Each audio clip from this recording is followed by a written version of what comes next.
ব্যথার জন্য তো আগে দেখেছিলেন আপনি? টিউমার নয়, এটা পাথর। আপনার যে পাথর আছে সেটা ওষুধেই বলে বেরিয়ে যাবে, এটা অপারেশন করতে তো দরকার নেই, ঠিক আছে? ওটাও কমে যাবে ওষুধে। হ্যাঁ, জল কম খান নাকি সারাদিনে? একটু বেশি করে জল খান, নাহলে হবে না, ঠিক আছে? বাড়ি কোথায় আপনার? ঠিক আছে, আমি কতদিন আগে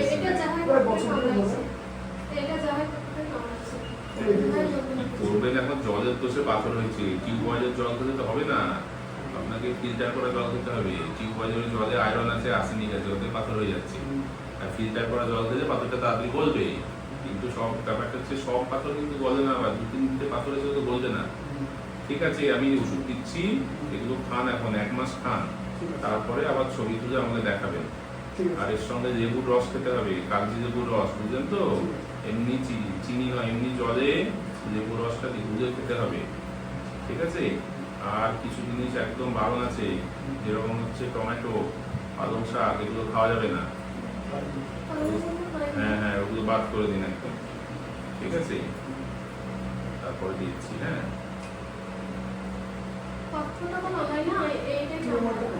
টিউমারটাও কিছু করতে হবে না, অপারেশন করতে হবে না। হ্যাঁ,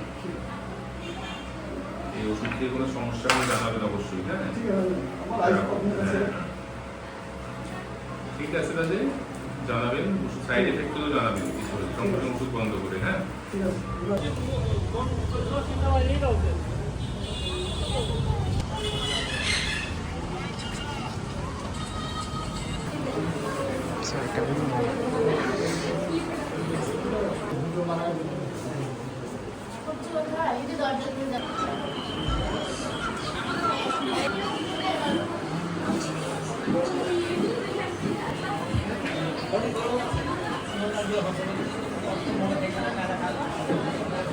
স্টাফ মেডিকেল সেন্টারে আপনি কোন ডক্টর দেখিয়েছিলেন? গোলাম সাহেব স্যার। কতদিন আগে দেখিয়েছিলেন? 13 দিন আগে। 13 দিন আগে। ডাক্তারবাবুকে দেখানো হলো, এখন পাথরের ব্যাপারটা বললাম, তো ডাক্তারবাবু বললো যে অপারেশন করতে হবে। আচ্ছা, আপনার রিপোর্ট দেখে ইউএসজি রিপোর্ট থেকে অপারেশন করার কথা বললো। তখন মানে কি বলে অপারেশন করলে আপনার কি হবে না হবে? তো ডাক্তারবাবু বললো যে অপারেশন করলে গলব্লাডারে পাথর হয়েছে, সেই পাথরটা ভালো হয়ে যাবে অপারেশনের পরে। আমরা ওষুধ পানি দেবো এখান থেকে, কার্ডের মাধ্যমে সব অপারেশন করা যাবে। তো কার্ডের মাধ্যমে থেকে আপনার অপারেশনটা হয়েছিল কোন নার্সিং হোমে হয়েছিল? মনমারিতে। স্যারের হাত দিয়ে মনমারিতে হয়েছিল। যেদিন এই স্টার্ট মেডিকেল সেন্টারে আপনি কোন ডক্টরকে দেখিয়েছিলেন? ডক্টর গোলাম স্যার।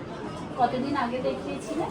20 বা 25 তো সেদিন প্রথম দিন স্যারকে যেদিন দেখাতে এলেন সেদিন স্যার কি বললেন একটু বলেন। স্যার ওই তো রিপোর্টগুলো দেখালাম, রিপোর্ট আগে থেকে করা ছিল, রিপোর্টগুলো দেখালাম, তো বললেন তাড়াতাড়ি অপারেশনটা করে নিতে। কি মানে কি হয়েছিল? আমার গল ব্লাডারে স্টোন হয়েছিল। স্যার দেখে ওটা বললেন যে অপারেশন করে নিতে। তো আপনি কতদিন আগে ভর্তি হয়েছিলেন? আমি 10 দিন আগে। 10 দিন। তো অপারেশন যেদিন হয়েছিল স্যারের হাতে নার্সিংহোমে, তো তারপরে আপনার অপারেশনের পর কি কোনো রকমের শরীরে অসুবিধা হয়েছিল? না, কোনো নার্সিংহোমে আপনার অপারেশন করে আপনার শরীরটা ঠিকঠাকই ছিল? হ্যাঁ। আজ কতদিন পর আপনি চেক আপে এলেন, ফার্স্ট চেক আপে? আমাকে হসপিটাল থেকে 3 দিনে রিলিজ করে দিয়েছিল, আমি আজকে 7 দিন পরে আসলাম। 7 দিন পর। আজকে স্যারের সাথে কথা বললেন? হ্যাঁ। তো স্যার কি বললেন সেলাই কাটার আগে? হ্যাঁ, সেলাইটা দেখলেন, বললেন ঠিক আছে, অসুবিধা নেই। আর মেডিসিন দিল, মেডিসিনগুলো ঠিকঠাকভাবে খেতে হবে। সেলাই কাটার পর এখন ঠিক আছে তো? তো আমাদের এই স্যারের আর অফিস ঘরের পরিষেবা সব কিছু ঠিকঠাক ছিল? হ্যাঁ, আপনি স্যাটিসফাইড? ডক্টর গোলাম স্যার। কতদিন আগে দেখিয়েছিলেন? আমার মানে পাথরটা যখন আমার ডায়াগনোস হয়েছিল, সেটা আমার মেয়ে যখন 5 মাসের ছিল, মানে গত বছর জুলাই মাসে আমার এই হয়েছিল। আবার আমার মেয়ে ছোট ছিল বলে আমি তখন অপারেশন করিনি, এখন আমার মেয়েটা একটু বড় হয়েছিল বলে আবার বিগত 1 মাস আগে আমি এসেছিলাম। স্যার বলেছিলেন যে তো কতদিন আগে আপনি ভর্তি হয়েছিলেন? আমি ভর্তি হয়েছিলাম 12 তারিখ। সেদিন নার্সিংহোমে আপনি অপারেশন করালেন, তারপরে স্যার সমস্যা হয়েছিল? না, কোনো সমস্যা হয়নি। ডাক্তারবাবু তারপরের দিন আবার আমাকে চেক আপ করতে এসেছিলেন, কোনো সমস্যা হয়নি। সব কিছু ঠিকঠাক ছিল? ঠিকঠাক। আজকে আপনি ফার্স্ট চেক আপের জন্য এলেন অপারেশন আছে। আর স্যারের সাথে তো কথা হলো, স্যার কি বললেন? বললেন যে কোনো সমস্যা হবে না, মানে যাই জিজ্ঞেস করলো বললেন যে কোনো সমস্যা নেই, সব কিছু ঠিক আছে। ঠিকঠাক আছে। তো সেলাইটা কাটা হয়ে গেছে আজকে আপনার, ঠিকঠাক আছে তো? হ্যাঁ ঠিক আছে।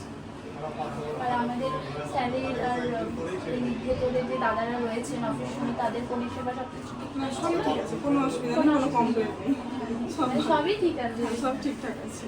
ধন্যবাদ।